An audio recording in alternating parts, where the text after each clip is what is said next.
எடப்பாடியை நாங்க ஏன் சந்திக்கணும்? புசி ஆனந்தை சந்தித்ததன் பின்னணி என்ன?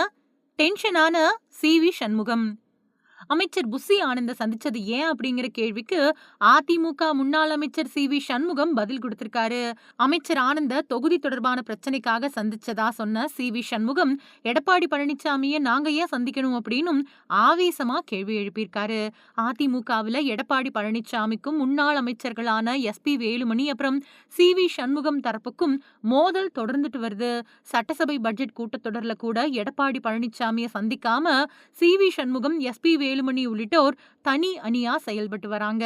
இந்த நிலையில வேளாண் பட்ஜெட் உரை முடிவடைஞ்ச பின்னாடி அமைச்சரும் தாவேகா பொதுச் செயலாளருமான புசி ஆனந்த அதிமுக எம்எல்ஏக்களான எஸ்.பி. வேலுமணி, சி.வி. சண்முகம் அப்புறம் அன்பழகன் ஆகியோர் நேர்ல போய் சந்திச்சிருக்காங்க. இந்த சந்திப்பப்போ அமைச்சர் செங்கோட்டையனும் கூட இருந்ததா சொல்லப்படுது.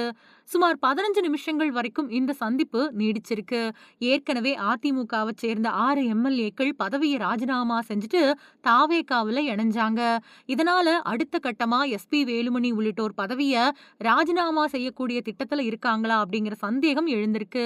நம்பிக்கை வாக்கெடுப்பப்ப கூட எஸ்.பி. வேலுமணி அணி தாவேகாவுக்கு ஆதரவா வாக்களிச்சது. இந்த நிலையில அமைச்சர் புசி ஆனந்த சந்திச்சது ஏன் அப்படிங்கிற கேள்விக்கு சி.வி. சண்முகம் விளக்கம் கொடுத்திருக்காரு. அதுல சி.வி. சண்முகம் பேசும்போது, நாங்க புசி ஆனந்த் கூட சந்திப்பெல்லாம் நடத்தல. ஆகஸ்ட் 19ஆம் தேதி அவர் துறையோட மானிய கோரிக்கை வருது. அது தொடர்பா தொகுதி கோரிக்கைகளை கொடுத்திருக்கோம் அப்படின்னு சொன்னாரு. அதை தொடர்ந்து எடப்பாடி பழனிசாமியை சந்திக்கல, ஆனா புசி ஆனந்த சந்திச்சிருக்கிறதால சந்தேகம் எழறதா செய்தியாளர்கள் எழுப்பின கேள்விக்கு அவரை போய் நாங்க ஏன் சந்திக்கணும்? அவருக்கும் எங்களுக்கும் என்ன இருக்குது? தேவையற்ற கேள்விகளுக்கெல்லாம் பதில் கொடுக்க முடியாது, புரியுதா? விடுங்க அப்படின்னு சொல்லியிருக்காரு.